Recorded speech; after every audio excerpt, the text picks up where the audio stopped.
안녕하세요. 박요한 목사와 함께하는 집에서 읽는 사무엘상 7번째 시간 시작하겠습니다. 기도하겠습니다. 하나님 감사합니다. 오늘도 하나님의 말씀을 알고자 이 자리에 있습니다. 하나님, 우리 이 시간 말씀의 은혜를 주시고 깨닫는 은혜를 더하여 주셔서 하나님의 말씀을 밝히 알아듣는 믿음의 백성 되게 하여 주옵소서. 예수님의 이름으로 기도드립니다. 아멘. 네, 오늘 벌써 7강입니다. 오늘은 16장, 17장, 18장 3장을 할 건데요. 드디어 이제 다윗 시대로 넘어갑니다. 이제 지난 시간 먼저 간단하게 복습하고 오늘 16장부터 18장까지 공부해 보도록 하겠습니다. 사무엘상이 완전히 이제 사울 시대에서 어느 시대로 넘어갔습니까? 이제 다윗 시대로 넘어가는 거예요. 오늘은 이 분기점에서 드디어 16장부터 이야기되어지는 다윗에 대하여 공부해 보도록 하겠습니다. 이 지도 우리가 첫 시간부터 봤던 지도인데요. 기억나십니까? 원래 사울은 어디 사람이었습니까? 베냐민 사람이었습니다. 베냐민 기브아 사람이었죠. 이제 16장부터는 누가 주인공입니까? 그렇죠. 유다 지파 다윗이 주인공이기 때문에 이제 활동 범위가 이 베냐민 지파의 땅에서 드디어 16장부터는 주요 활동 범위가 어디로 나타납니까? 유다 지파 땅으로 나타납니다. 그래서 많이 등장하는 지명이 다윗의 고향 어디입니까? 베들레헴, 그리고 헤브론, 유다 지파의 도피성이었던 헤브론, 그리고 이 중앙산지와 쉐펠라, 이 블레셋. 사무엘상에서 가장 큰 대적은 무엇입니까? 사무엘상에서 가장 큰 대적, 블레셋이 사울 때, 사무엘 때, 다윗 때 끊임없이 공격하게 되죠. 지난 시간 복습하면 13장, 사울이 블레셋과 전투를 합니다. 사무엘상 13장입니다. 사울이 블레셋과 싸우는 건 엄청난 대군과, 사울은 지금 몇 명 데리고 있습니까? 원래 3,000명 있었는데 즉위한 지 만 2년 만에, 기억나시죠? 그리고 이제 사울이 믹마스에 블레셋이 들어왔다는 이야기를 듣고 길갈에서 며칠 동안 사무엘을 기다려요?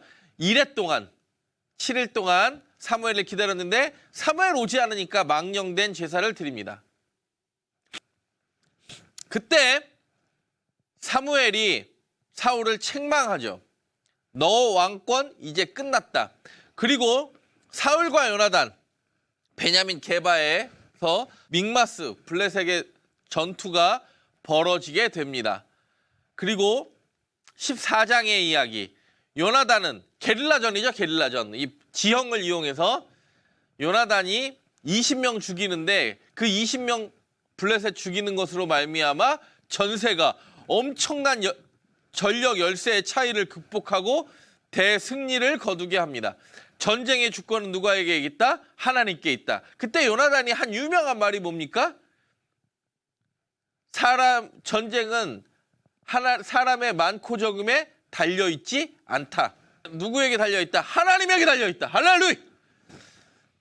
그리고 이스라엘의 믹마스 전투 대승리하고 사울이 막 기분 너무 좋으니까 하나님 기쁘게 하려고 금식 선포했는데 그 게릴라전, 막 바위에서 숨어서 블레셋을 공격했던 그 산지 지형을 뛰어다녔던 요나단의 군대가 배가 고파서 꿀 찍어 먹고, 그렇죠, 피 있는 짐승을 식사하고 금식령 위반한 요나단 죽이려고 했던 사울에게 백성들이 하지 말라고 이야기해서 모면하는 이야기. 그리고 사울의 가계도가 정리돼요. 15장의 이야기는요, 그렇죠, 남방, 아말렉, 진멸 명령, 헤렘이라고 말씀드렸습니다.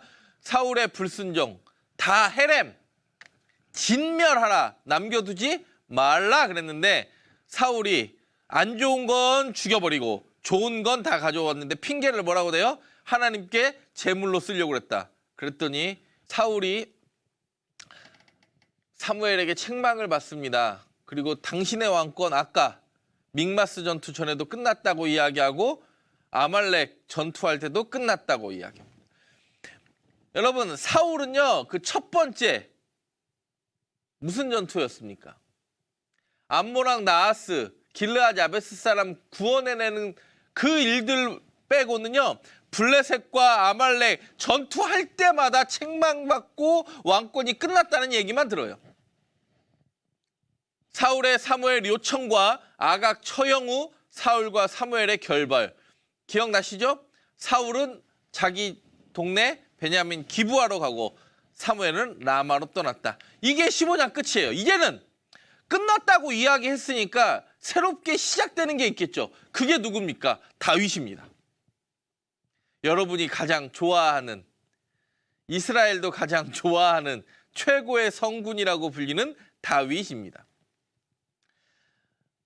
교재에도 표를 넣어드렸지만 이 사울과 다윗은요, 아주 극명한 대조를 보이면서 사울은 지고 다윗이라는 인물이 떠오르기 시작합니다. 오늘 본문이죠. 이게 기름 부음을 받자 여호와의 영이 임하죠. 근데 여호와의 영이 다윗에게 임하니까 누구에게는 자꾸 떠나가요? 사울에게서는 떠나가요. 그래서 16장, 17장, 18장을 보면 어떤 말이 가장 많이 등장을 하냐면 여호와가 다윗과 함께 계심에, 함께 계심에, 함께라는 말이 많이 돼요. 뭐 하는 거예요? 임마누엘하는 거예요. 다윗과는 임마누엘 하셨지만 사울과는 임마누엘 하지 않으시는. 그리고 사울에게 변함없이 막 살려주면서 신실함을 보여주지만 끊임없이 시기하고 의심하는 거 오늘 배우는 내용이죠. 그리고 여기 보면 다윗은 승승장구하고 사울은 멸망해 가는 이야기. 너무 안타깝지 않습니까? 사무엘상 16장 시작하겠습니다. 16장은 내용이 어렵지 않습니다. 이 16장, 17장, 18장은 우리가 교회 학교에서도 어렸을 때 설교로 많이 인용되었던 본문들입니다. 16장은 드디어 현존하는 왕 누구예요? 사울이 있는데 누가 기름 부음을 받아요? 다윗이 기름 부음을 받아요. 원래 이런 일 있으면 돼요, 안 돼요? 안 되죠. 다윗이 기름 부음을 받고. 악령으로 인하여 사울의 번뇌. 누구의 영이 떠나니까 정말 7귀신 나갔다 다시 더 강력한 7귀신이 들어온 것처럼 사울은요, 하나님의 영이 사울에게서 떠나니까 악령이 임해버려요. 그리고 다윗의 사울을 수종들죠. 어떻게 수종듭니까? 하프를 키면서. 그래서 무기 들은 자로 삼아요. 굉장히 중요한 터닝 포인트 16장입니다. 16장 1절 함께 보겠습니다. 시작! 여호와께서 사무엘에게 이르시되 내가 이미 사울을 버려 이스라엘 왕이 되지 못하게 하였거늘 내가 그를 위하여 언제까지 슬퍼하겠느냐? 너는 뿔에 기름을 채워가지고 가라. 내가 너를 베들레헴 사람 이새에게로 보내리니 이는 내가 그의 아들 중에서 한 왕을 보았느니라 하시는지라. 16장 1절은 시작합니다. 내가 이미 뭐 했다고 그래요? 하나님이 사울을 버렸다고 그래요. 사울을 버린 게요, 언제 버렸어요? 무슨 사건과 무슨 사건 때? 그렇죠. 믹마스 전투에서 길갈에 모여서 사무엘 기다리지 않고 자기 멋대로 예배드릴 때. 그 다음에 두 번째 또 언제 버렸다고 그랬어요? 아말렉 아과광을 찍어 쪼개지 않고 헤렛 명령, 진멸의 명령을 지키지 않았을 때 두 번 네 왕권은 끝났다고 이미 하나님이 사울에게 선포했어요. 근데 사울은 그 기회를 버렸어요. 왕 된 지 몇 년 만에 버렸어요? 2년 만에 버렸다고 그랬습니다. 사울은 나머지 38년이 다윗 죽이러 다니거나 질투와 시기와 하나님의 영이 떠나 악한 영의 지배를 받는 오늘의 본문이 등장을 합니다. 하나님이 너 베들레헴 사람 이새에게로 가라. 근데요, 사울이 얼마나 폭군이었는지 마지막 사사이자 자기에게 기름 부은 대제사장 사무엘도 누구를 두려워합니까? 오늘 본문에 보면 16장 후반부에 보면 누구를 두려워해요? 사무엘이 사울을 두려워해요. 성경 공부할 때 본문을 읽어보셔야 됩니다. 저는 개관을 알려드리는 거고 말씀을 묵상하고 깨닫는 건 여러분의 몫입니다. 그 사무엘이 하나님의 부르심을 받고 너 베들레헴 사람 이새에게로 가라 그랬는데 16장 2절과 3절과 4절에 보면요. 무서워서 못 가요. 장난 아닐 건데요. 사울이 가만히 있지 않을 건데요. 내가 기름병 드는 순간 왜? 뭘 들었으니까 기름병. 기름병을 든다는 건 뭐예요? 다른 사람을 왕 삼는다는 거 아니에요. 사울이 견디지 못할 건데요. 그랬더니요. 베들레헴 사람들도요. 그것이 얼마나 두려웠는지 사무엘이 자기 동네 베들레헴에 온다는 이야기를 듣고요. 베들레헴 사람들도 깜짝 놀래요. 그러니까 사무엘에게 뭐라고 이야기합니까? 평강을 전하러 오시는 겁니까? 아니면 우리가 전쟁에 휩싸이게 되는 겁니까? 오히려 베들레헴 사람들도 사울이 두려우니까 물어봐요. 그때 사무엘이 이야기합니다. 평강을 전하는 것이다. 왜요? 그것이 하나님의 뜻이기 때문에. 그리고 우리가 잘 아는 대로 이 베들레헴 사람 이새의 집에 들어갑니다. 아들을 다 데려오라 그래요. 그래서 이새가 7명의 아들을 쫙 보여줍니다. 그래서 첫째 아들 엘리압이요 준수하거든요. 성경에 보면 키가 크고 용모가 준수했다. 7명의 아들을 다 보여줬어요. 그래서 사무엘은 엘리압에게 기름을 부으려고 하는데 하나님이 얘 아니야. 둘째 아들에게 아비나답에게 기름을 부으려고 하는데 얘도 아니야. 삼마 세 번째 아들에게 기름을 부으는데 얘도 아니야. 그리고 16장 7절에 등장합니다. 뭐라고요? 시작. 여호와께서 사무엘에게 이르시되 그의 용모와 키를 보지 말라. 내가 이미 그를 버렸노라. 내가 보는 것은 사람과 같지 아니하니 사람은 외모를 보거니와 나 여호와는 중심을 보느니라 하시더라. 아멘. 외모를 보고 선택을 합니다. 7명을 선택했는데요. 결정 납니까 안 납니까? 다시 사무엘이 이새를 부릅니다.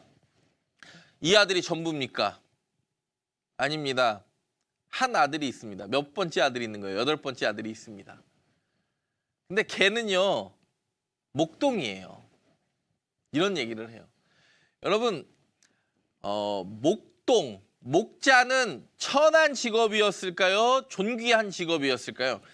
구약시대의 목동은 그렇게 대접받을 수 없는 직업이었습니다. 왜요? 목동은 안식일을 지킬 수 있어요? 없어요? 없죠. 그래서 목동은 걔는 아닐 것 같은데요. 그래도 데려와 봐라. 그래서 누구한테 기름을 붓습니까? 다윗 8번째 아들에게 기름을 붓습니다. 제가 이 족보를 한번 설명해 드리려고 합니다. 이 족보를 설명하는 이유는 앞으로 되어질 일들에 있어서 굉장히 중요하기 때문입니다.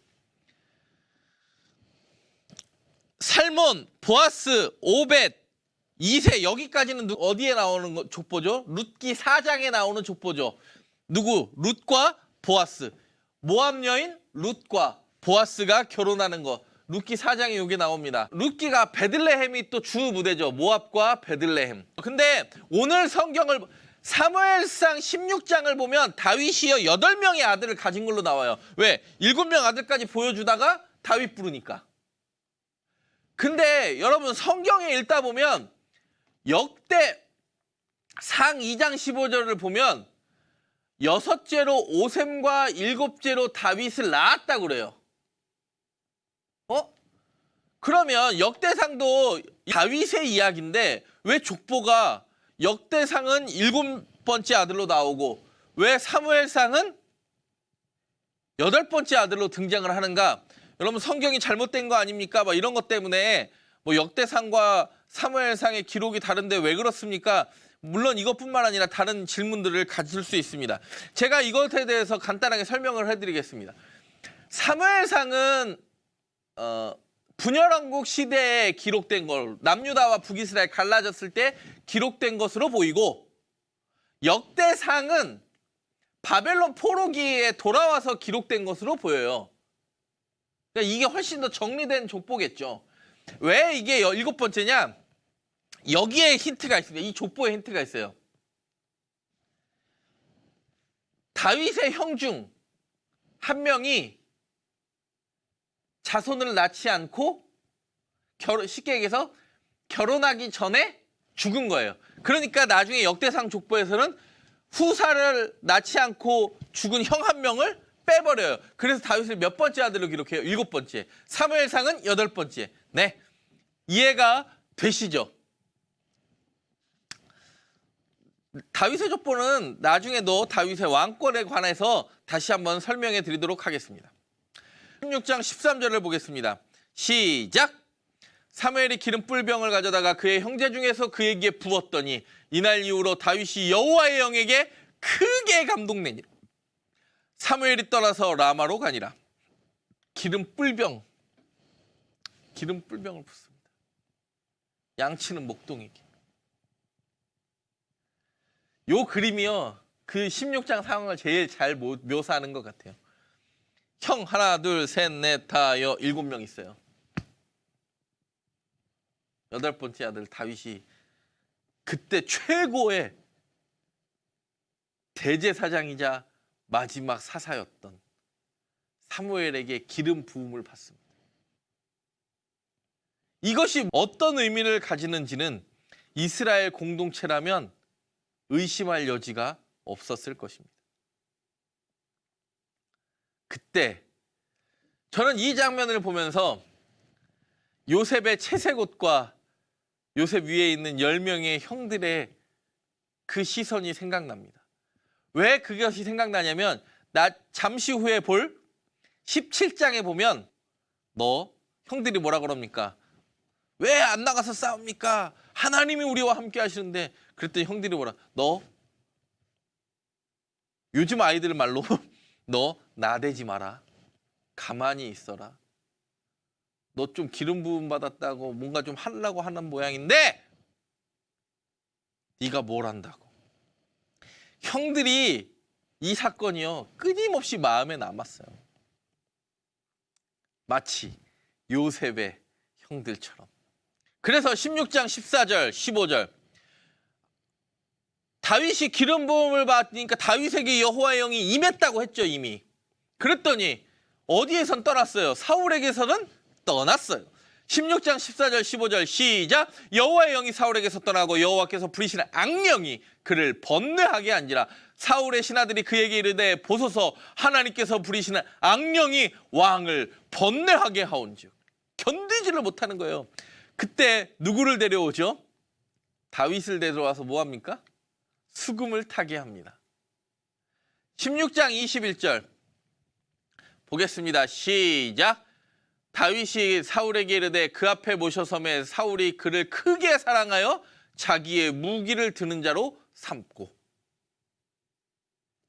옆에서 악령이 임할 때마다 수금을 타게 하고 자기의 뭐 하는 자로 삼았어요? 무기 드는 자로 삼았어요. 다윗의 첫 번째 직책이에요. 다윗은 사울 밑에서 있을 때 여러 번의 직책을 얻습니다. 이게 첫 번째 직책이에요. 두 번째 직책은 17장에 나오고 세 번째 직책은 18장에 나옵니다. 궁금하시죠? 끝까지 함께 해보시기 바랍니다. 여러분, 일시정지 안 됩니다. 16장 23절 시작! 하나님께서 부리시는 악령이 사울에게 이를 때 다윗이 수금을 들고 와서 손으로 탄즉 사울이 상쾌하여 났고 악령이 그에게서 떠나더라. 하나님 함께 하시는 사람이 있으니까 떠나더라. 여러분, 이게 참 좋은 말 아닙니까? 하나님이 함께한 다윗으로 말미암아 악령이 씌인 그 사울의 악령도 떠나더라. 우리로 말미암아 우리의 공동체가 회복되어지기를 간절히 바랍니다. 이게 그림 보시면 이게 렘브란트의 그림이죠. 딱 봐도 렘브란트의 그림 같죠. 제가 예전에 이전 교회에 있을 때 성경대학 할 때 성화로 보는 성경 한번 했었거든요. 이게 그 화가의 시선을 보면 그림들이 잘 보일 때가 있습니다. 렘브란트는 빛의 화가라고 불리는 화가죠.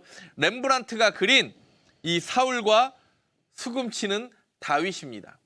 이 렘브란트의 시선에서 빛과 어두움을 통하여 보게 되는데 17장은 뭐 사무엘상에서 가장 유명한 장 한 장 뽑으라면 17장이죠. 다윗과 골리앗. 이거 교회 안 다니는 사람도 아는 이야기. 너무 게임이 안 되는 싸움을 이겼을 때 다윗과 골리앗과 같은 싸움에서 다윗이 이겼다고 표현하는 그 장면이 27장에 담겨 있습니다. 그리고 우리 교재의 표지도 27장의 사건을 기반으로 한 거죠. 거대한 이 세상과 맞서는 영적 거장 다윗과 같은 크리스찬이 되기를 바라는 마음으로 오늘 우리는 사무엘상을 강의하고 있습니다. 이 거대한 세상에 우리는 끊임없이 굴복해야 할 것 같지만 아니요. 우리가 커서가 아니라 하나님이 크시기 때문에 이기실 겁니다. 17장 보겠습니다. 골리앗의 위협과 이스라엘의 두려움. 블레셋이 계속 깐족돼요. 왜 자꾸 블레셋은 이스라엘을 공격한다고 제가 말씀드렸습니까? 해안가 평지에 있던 철기 문명을 가진 블레셋은 이 이스라엘이 정복한 산지를 정복해서 저쪽까지 넘어가려고 해요. 지금의 요르단까지 넘어가려고 해요. 왜요? 그래야 방어가 쉬우니까. 이해가 되십니까? 그리고 사울의 진영에 나타난 다윗. 그랬더니 막 형들이 너 나대지 마라. 까불지 마라. 네가 기름 부음 받았다고 뭐 할 줄 알다. 형들의 질투의 시선이 느껴지는 순간. 그리고 아무도 싸움에 못 나가고 벌벌 떠니까 다윗이 나와 함께한 여호와가 나로 말미암아 승리하게 하실 것이다. 그랬더니 사울이 막 갑옷 주고 하지 않습니까? 그때 막 아니다. 다 벗어버리고 원래 하나님이 나에게 주신 그 달란트 가지고 물맷돌 가지고 나아가. 그리고 다윗의 승리하고 사울의 다윗 재접견. 17장은 너무 유명한 이야기라서 사실 설명이 필요할까도 싶습니다. 그래도 한번 보도록 하겠습니다. 오늘 성경을 보면 이런 거예요. 블레셋이 쳐들어왔어요. 그러면 이 전쟁을 통하여 이미 사울은 전투할 때마다 하나님이 떠났어요. 계속. 근데 이 전투는요. 사울에게 아직 왕되지는 않았지만 다윗에게 엄청난 힘을 가져다 주는 전투예요. 그렇죠. 오늘 본문은 이런 거예요. 오늘 이것도 제가 교재에도 넣어드렸으면 여기가 사해죠. 여기가 중앙산지고 블레셋 평야와 이 사이 쉐펠라. 전쟁은 항상 블레셋과의 전쟁은 어디에서 주로 일어납니까? 블레셋 평야와 중앙산지 사이 이 쉐펠라 사이에서 일어난다고 말씀드렸습니다. 오늘 성경을 보면 소고와 아세그 사이 아베스 담밈의 블레셋이 진쳤다 그럽니다. 이런 거예요. 블레셋 진영과 이스라엘 진영이 골짜기 사이. 근데 여러분 이 골짜기라고 하면 이스라엘 골짜기, 뭐 엘라 골짜기, 소렉 골짜기, 성경에 골짜기가 많이 나오는데 자꾸 이 쉐펠라 지역에 있는 골짜기를 산과 산 사이에 있는 이 V자형 골짜기로 생각하기가 쉬운데 성경에 나오는 쉐펠라 지역의 골짜기는 V자형 골짜기가 아닙니다. 그냥 산과 평야와 산 사이에 있는 걸 골짜기라고 그래서 산과 산 사이에 있다고 그래서 성경은 이스라엘 골짜기라고도 부르고 이스라엘 평야라고도 부릅니다. 이게 다른 말이 아니라 똑같은 지명을 지칭하는 거예요. 좀 더 자세히 설명하자면 여러분 제가 지금 엘라 골짜기에 대해서 간단하게 설명을 하는데 이스라엘 지형을 알면 성경이 확실히 잘 보여요. 지금 여기가 중앙산지 라인이죠. 이 중앙산지를 블레셋, 가사, 아스글롯, 아스돗 요쪽 5개, 가드 5개의 도시연맹체인 블레셋이 끊임없이 정복하려고 하는 거예요. 근데 오늘의 전투는 어디에서 일어나냐면 이 엘라 골짜기에서 일어나요. 여기 보시면 그 중앙산지에서 이렇게 내려가는 산지에서 이렇게 내려가는 골짜기들이 이렇게 있을 거 아니에요. 근데 산과 산 사이의 골짜기가 이게 사이가 넓은 데도 있고 좀 좁은 데도 있는데 보통 이 골짜기에서 밀농사나 보리농사가 돼요. 골짜기는 그러면 풍요할까요? 풍요할까요? 그렇죠. 골짜기는요. 이 중앙산지와 골짜기는요. 골짜기에서는 여기 약간 구릉지대에서는 그렇죠. 올리브나 이런 나무 농사가 되고 언덕과 언덕 사이에서 골짜기에서는 밀과 보리 농사가 되니까 이게 굉장히 풍요한 땅이에요. 그러니까 오늘 엘라 골짜기는 여기예요. 이 헤브론과 베들레헴, 다윗이 베들레헴 사람이잖아요. 헤브론과 베들레헴 사이에서 발원하는 골짜기가 뭐냐면, 그래서 지중해로 내려가는 골짜기가 엘라 골짜기예요. 그래서 오늘 보면 블레셋은 이쪽에, 이스라엘은 베들레헴 쪽 저쪽에 진을 쳤다, 요런 이야기 하는 거예요. 이 골짜기에 대해서 제가 오늘 조금 시간을 들여서 설명하자면, 성경의 중요한 골짜기, 아까 말했던 그 쉐펠라 골짜기가 이 중앙산지에서 해안가 평야로 내려가는 이 골짜기가 있습니다. 우리가 유명한 골짜기, 해와 달이 멈췄다는 여호수아 때 전투했던 아얄론 골짜기가 제일 위에 있는 골짜기예요. 여기서 봤을 때 여기가 예루살렘이거든요.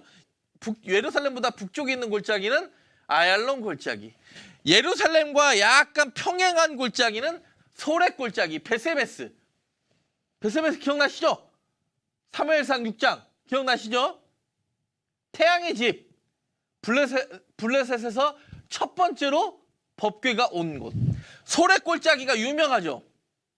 소렛 골짜기도 풍요했겠죠. 유명한데 왜 유명하죠? 소렛 골짜기에 유명한 인물이 하나예요. 소렛 골짜기에 들릴라. 사사기 보면 16장부터 18장까지 누구의 이야기가 등장해요? 삼손의 이야기가 등장하는데, 삼손의 이야기에서 가장 유명한 여자 누구예요? 소렛 골짜기에 들릴라. 안 들릴라가 아니라 들릴라. 소렛 골짜기 여자. 그 다음에 엘라 골짜기, 오늘의 본문이죠. 엘라 골짜기. 그 다음에 스바다, 뱃구부린 골짜기, 라기스 골짜기. 이제 지명을 보통 성경을 읽을 때 무시하는 경향이 굉장히 있지만, 여기 지금 나오는 이 5개의 골짜기는요, 이 중앙산지와 해안가 평야를 연결하는 굉장히 중요한 골짜기들. 왜냐하면 이 골짜기 먹으면 금방 치고 올라갈 수 있거든요.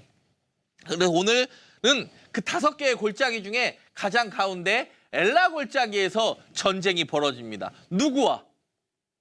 다윗과 골리앗의 전쟁. 이런 이야기예요. 그러니까 엘라 골짜기가 이 베들레헴 쪽에서 이렇게 가겠죠. 또 코너, 해안가 코너로 이렇게 나아가는 코너에 엘라 골짜기에서 소고와 아세가 사이에 에베스 담밈의 블레셋은 진치고. 왜? 블레셋은 이쪽에서 이제 올라온 거니까 이렇게. 여기? 그러니까 블레셋은 여기 있다가 이렇게 올라온 거겠죠. 그러니까 이렇게 올라오고, 이스라엘 진영은 여기 있다가 이렇게 내려온 거겠죠. 그래서 이제 맞서는 이야기입니다. 엘라 골짜기. 이런 거예요. 아까 소고와 아베스 담밈은 여기 있고, 소고와 아세가 사이, 아베스 담밈, 이스라엘 진영이 엘라 골짜기가 보니까, 사진 보니까 넓어요. 골짜기가 푹 파진 게 아니라 평지죠. 산과 산 사이 평지를 뭐라 그래요? 성경은 골짜기라고 그런다니까요. 여러분, 이게 되게 재밌어요. 저만 재밌습니까? 그러면 안 되는데. 네.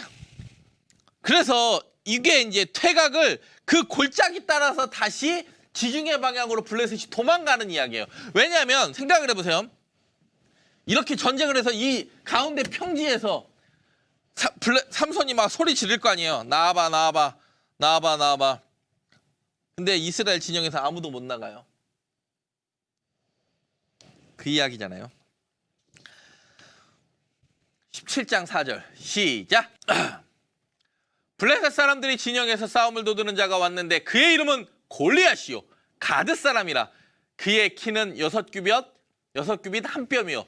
여러분, 가드는 블레셋의 5도시에 속하죠. 블레셋 5도시 기억 안 나는 거 아시죠? 가사, 가드, 아스돗, 아스글론, 에그론. 기억나시죠?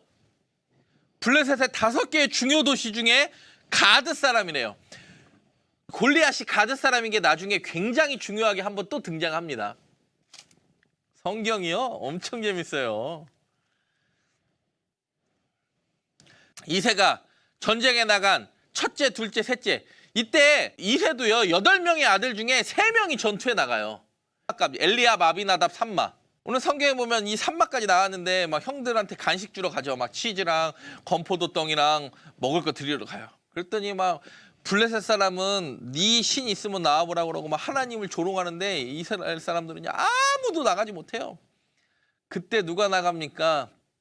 다윗이 나가려고 하는데 사울이 다윗이 나간다고 하니까 자기 갑옷 벗어줬는데 옷이 너무 크고. 왜요? 사울도 용모가 준수했어요? 준수했어요? 굉장히 준수했다고 그러죠. 17장 45절. 이거 암송구절이죠? 거의. 다윗이 블레셋 사람에게 이르되 너는 칼과 창과 단창으로 내게 나아오거니와 나는 만군의 이름 여호와 곧 내가 모욕하는 군대의 하나님의 이름으로 내게 나아가노라. 여러분 보면 칼과 창과 단창, 이미 블레셋은 철기 문명. 이때 칼은 누구 만들었어요? 사울과 요나단만 있었죠. 블레셋은요 자신의 문명의 이기를 이용한 거예요. 근데 다윗은요 그 문명의 이기조차도 만들게 하실 수 있고 없앨 수 있는 하나님을 의지했어요. 철기 문명의 블레셋과 하나님을 의지하는 다윗. 그래서 누가 이깁니까? 47절. 또 여호와의 구원하심이 칼과 창에 있지 아니함을 이 무리에게 알게 하리라. 전쟁은 여호와께 속한 것인즉 그가 너희를 우리 손에 넘기시리라. 전쟁은 누구에게 속했다고 그래? 다윗이 여호와께.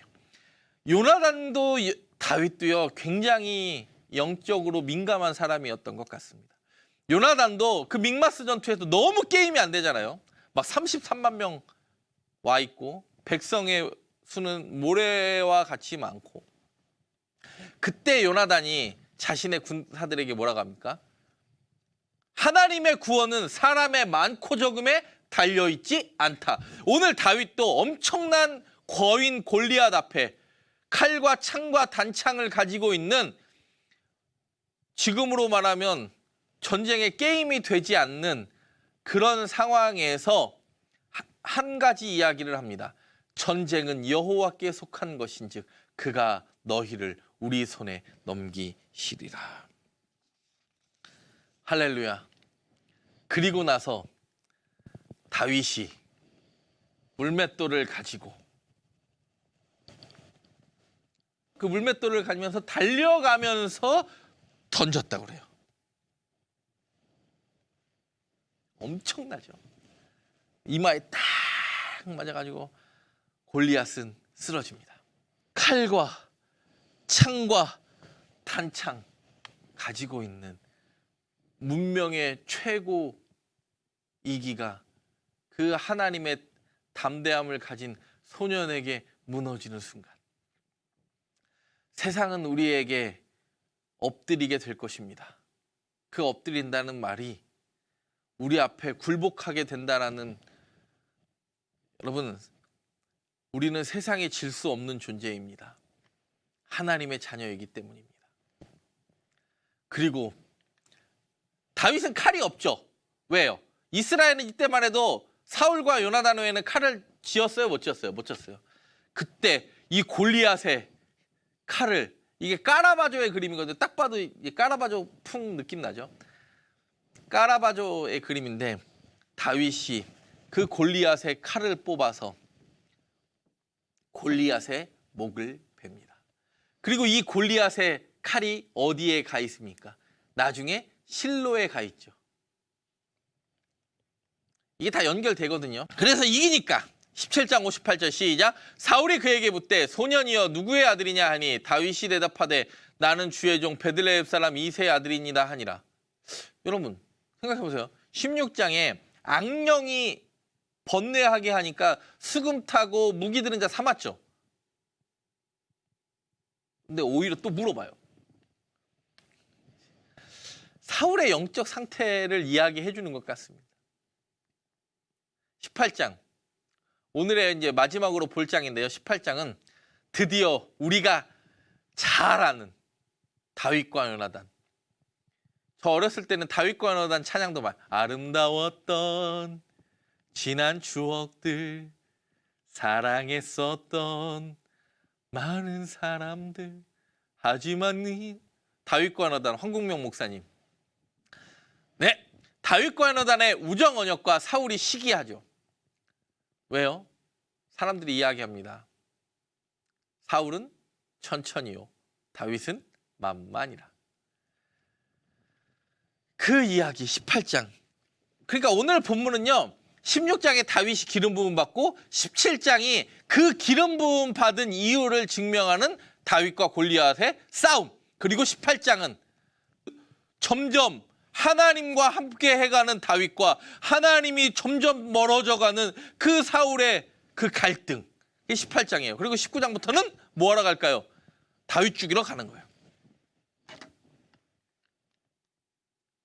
18장 1절 보겠습니다. 18장 1절 시작. 다윗이 사울에게 말하기를 마치며 요나단의 마음이 다윗의 마음과 하나가 되어 요나단이 그를 자기 생명같이 사랑하니라. 생명같이 사랑하니까요, 오늘 읽진 않았지만 18장 4절에 보면 자기 겉옷과 군복과 활과 띠와 뭐까지 주냐면 칼까지 줘요. 여러분, 이때 칼은요, 그냥 모든 군사들의 보급품 아니었어요. 특별히 이스라엘에게 있어서 칼은 아직 철기 문명의 시작이 되기 전이었기 때문에 사울과 첫 번째 아들 장자 요나단만 가질 수 있는 어떻게 보면 강력한 왕권의 상징이었는데 그 칼까지 내줘요. 우정이 그랬다는 거예요.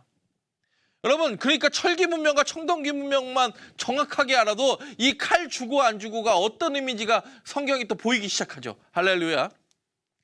성경이요, 이 배경 지식이나 이런 것들을 알면 알수록 더 깊이 하나님의 뜻을 알아갈 수 있는 매력이 있는 책. 원래 성경은 매력이 있는 책이고. 그리고 나서 18장 5절 두 번째 직책을 받아요. 골리앗 무찌르니까.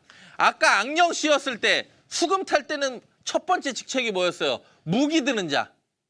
두 번째 직책, 엄청 승진해요. 그냥 대위 정도 됐다가 갑자기 사성장군이 돼요. 우리나라로 말하면. 부관이 됐다가 갑자기 사성장군, 군대의 장이 돼요. 18장 5절 읽겠습니다. 시작! 다윗은 사울이 보내는 곳마다 가서 지혜롭게 행하며 사울이 그를 군대의 장으로 삼았더니 온 백성이 합당히 여겼고 사울의 신하들도 합당히 여겼더라. 자꾸 다윗은요, 지혜롭게 행하고 하나님의 영이 임하고 하나님이 함께 계시고 이런 단어들만 등장하는데, 사울과 연관된 단어는 자꾸 악령이 씌이고 번뇌하고 괴로워서 견딜 수 없고 질투의 화신이 되어버리고, 그게 사울이에요. 사울의 가계들을 보겠습니다. 그리고 18장 7절을 보겠습니다. 18장 7절 시작. 여인들이 뛰놀며 노래하여 이르되 사울이 죽인 자는 천천히요 다윗은 만만이로다 한지라. 차라리 가만히 있었으면 너무 좋았을 텐데, 여인들이 가만히 계셨으면 참 좋았을 텐데, 막 사울은 천천히요 다윗은 만만이나 노래 부르니까 막 사울이요 견딜 수 없어요. 질투의 배경이 되어버리죠. 질투하니까 막 다윗이요 군대 장관으로 삼았잖아요. 그러니까 사울 옆에 있으니까 갑자기 여호와의 악령이 씌이니까 매트릭스를 찍어요. 매트릭스. 여러분, 매트릭스라는 영화 기억나십니까? 총알 딱 쏘니까, 매트릭스 하니까 총알이 막 돌아오는데 샥샥 피하잖아요. 키아누 리브스가. 혹시 기억나십니까? 다윗이 그 매트릭스의 원조예요. 사울이 열이 받아가지고 그 창을 들어가지고 다윗에게 창을 두 번 벽에 박을 빵빵 던져버려요. 팍! 그랬더니 다윗이 피해버려요. 그게 오늘의 본문입니다. 18장 11절 12절 시작. 그가 스스로 이르기를 내가 다윗을 벽에 박으리라 하고 사울을 그 창을 던졌으나 다윗이 그의 앞에서 두 번 피하였더라. 여호와께서 사울을 떠나 다윗과 함께 계심으로 사울이 그를 두려워한지라. 여호와께서 사울은 떠났고 다윗과 함께 있다. 이야기. 이게 사울의 족보입니다. 사울은 사무엘상 17장에 골리앗만 무찌르면 세금도 면제해주고 내가 땅도 주고 재물도 주고 심지어 누구까지 준다고 그래서 자기 딸까지 준다고 약속했어요, 백성들하고. 근데 그 약속을 지켜요, 안 지켜요? 지켜야죠. 안 지켜요. 사울은요 4명의 아들과 2명의 딸이 있었습니다. 요나단이 큰 아들이고 이해되시죠? 이 세 번째 아들은 한 시간에 사울과 같이 죽고 이스보셋이 나중에 사울을 이어서 왕이 된다고 했죠. 그리고 메랍과 미갈이 있었습니다. 약속했으니까 이 메랍을 누구한테 줘야 돼요? 오늘 본문에 보면 다윗에게 줘야 돼요. 근데 줘요, 안 줘요? 안 줘요. 그래서 이 메랍을요 다윗에게 주기 싫으니까 무올라 사람 아드리엘에게 그냥 사울이 정략 결혼을 시켜버려요. 근데 미갈이 남았잖아요. 원래 메랍을 줬어야 되는데 미갈은요 딱 보니까 다윗을 너무 좋아하거든요. 그래서 얘를 주기로 해요. 근데 조건을 걸어요. 오늘 18장 본문을 보면 원래 결혼 제도에 있어서 납폐금이 필요하죠. 납폐금이라는 제도는 그 돈을 주고 그 여자의 그 집에 보상을 하는 거예요. 돈이나 무엇을 주고. 그게 율법에 기록돼 있어요. 출애굽기 22장 16절과 17절에도 기록되어 있는 율법입니다. 같이 읽겠습니다. 사람이 약혼하지 않은 처녀를 꿰어 동침하였으면 납폐금을 주고 아내로 삼을 것이며 만일 처녀의 아버지가 딸을 그에게 주기를 거절하면 그는 처녀에게 납폐금으로 돈을 낼지니라. 근데 이미 다윗은요 납폐금을 지불한 사람이에요? 한 사람이에요? 한 사람이죠. 왜? 골리앗 무찔렀으니까. 이 골리앗 무찌른 게 다윗에게는 납폐금이 된 거죠. 이 납폐금 제도가 끊임없이 있었기 때문에 라반이 이 납폐금 제도를 이용해서 누구를 14년을 부려먹어요? 야곱을 14년을 부려먹죠. 레아를 위하여 7년. 그러니까 라헬을 위하여 7년. 14년을 부려먹죠. 왜? 라헬이랑 결혼하고 싶었는데 먼저 큰딸 아니면 안 된다고 그래서 7년씩 14년을 부려먹잖아요. 왜? 납폐금이라는 제도가 있어요. 신부의 부모님께 보상해주는 제도가 있다고. 이미 다윗의 보상은 끝났어요. 누구 죽이는 것으로? 골리앗 죽이는 것으로. 근데요 사울이요 악령이 씌이니까 그냥 줘요. 원래 메랍 줬어야 되는데 메랍은 무올라 사람 아드리엘에게 이미 시집 보내버리고 미갈이 좋아하는 것 같으니까 주려고 하는데 죽여버리려고 그래요. 이미 창 2번 던졌으니까. 그게 18장 이 중반부에 나오는 이야기예요. 어떻게 합니까? 다윗을 불러서 내가 약속한 게 있으니까 내 딸을 주려고 한다. 근데 그게 메랍이 아니라 누구예요? 미갈이에요. 그것도 잘못된 거죠. 근데 블레셋 사람의 표피 100개를 벼껴와라. 쉽게 얘기해서 블레셋 남자 100명 죽여서 그 표피를 증거로 삼으면 내가 너를 내 사위로 삼을게 이래요. 그러면 혼자 가서 그렇게 하면 죽으라는 소리예요? 죽으라는 소리예요? 죽으라는 소리죠. 근데 다윗이 표피 몇 개를 뺏겨와요? 100개를 뺏겨오라고 그랬는데 200개를 뺏겨와요. 그래서 사울이 두려워 벌벌 떠요. 이렇게 이야기합니다. 사울이 다윗을 더욱 두려워하여 평생의 다윗의 대적이 되니라. 무서운 거예요. 죽으라고 보냈더니 살아왔는데 200개를 뺏겨왔어요. 그리고 오늘 18장 30절의 말씀 보면 시작. 블레셋 사람들의 방법들이 싸우러 나오면 그들이 나올 때마다 다윗이 사울의 모든 신하보다 더 지혜롭게 행하매 이에 그의 이름이 심히 귀하게 되니라. 여러분, 우리는 골리앗 그 이외에 끊임없이 세상의 공격을 받습니다. 블레셋보다 더 심한 공격을 받습니다. 근데 여러분, 하나님이 우리 지혜롭게 하시면 다시 한번 우리의 교회들이 무너졌던 그것들을 수축하게 하실 것입니다. 이 코로나로 인하여 무너졌던 교회의 대사회적 이미지도 하나님이 우리를 지혜롭게 하시면 이 엄청난 세상과의 영적 싸움에서도 다윗과 같은 승전가를 누리는 믿음의 백성 되게 하실 줄 믿습니다. 여러분도 그렇게 되기를 간절히 원합니다. 기도하겠습니다. 하나님 감사합니다. 이제 다윗의 이야기를 통하여 하나님의 음성을 듣고자 합니다. 점점 강하여지는 다윗과 점점 하나님이 떠나고 무너지는 사울의 모습을 통하여 우리는 과연 어떤 신앙인인가 점검해 보게 하여 주시고 우리도 다윗과 같은 신앙인 되게 하여 주옵소서. 예수님의 이름으로 기도합니다. 아멘.